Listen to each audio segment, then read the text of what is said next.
Адам құқығының бұзылуы жаңашылдық орнаған 21 ғасырдың үлкен мәселесі.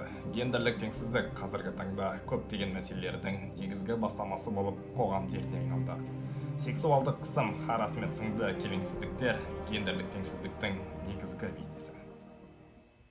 Әлемдік экономикалық форум жыл сайын гендер кап баяндамасын ғалам назарына ұсынады. Және бұл баяндамада әртүрлі мемлекеттердің гендерлік теңсіздік индексін есептейді.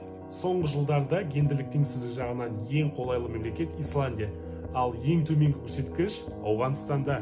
Ауғанстанда талибандар билігі күшейген сайын бұл көрсеткіште төменге қарай құлдилай бастады. Ал бұл мәселені шешу мақсатында 25 қазан күні әйелдерге қарсы зорлық-зомбылық көрсету жою күні болып бекітілген болатын.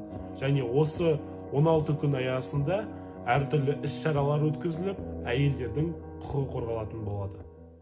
Ауғанстан тәуелсіздігіне 100 жыл толса да, елде әйелдердің құқығы мен ар-ожданы үшін күрес әлі жалғасып келеді. Ауған халқы еркіндікті мерекелетіп жатса да, өткен жылдардағы қиын қыстау кезеңдерді әлі естен шығармаған. Тарихқа көз жүгіртсек, ауған әйелдерінің теңдігі бірнеше жылдар бойы шешімін таппай келген. 60-70 жылдардағы әйелдер еркін жүр. Қаладағы қонақ үйлердегі батыс елдеріндегі кез келген сән кештерде өтеді. Саяхатшы әйелдер тарихи орындарға еркін бара бастаған.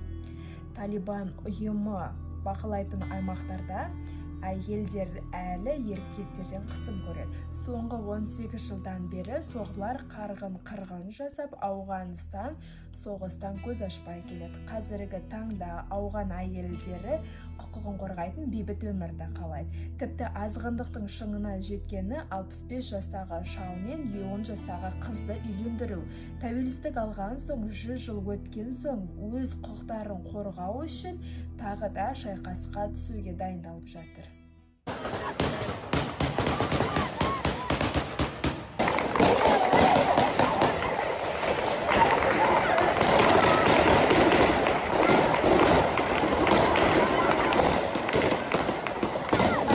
مردم اصلا انصاف ندارن یا انسان نیستن و حق تظاهرات در ما نمیدن این مردم مسلمان نیستن کافر هستن زنگ اگه میبخیر میکنن میبینید چون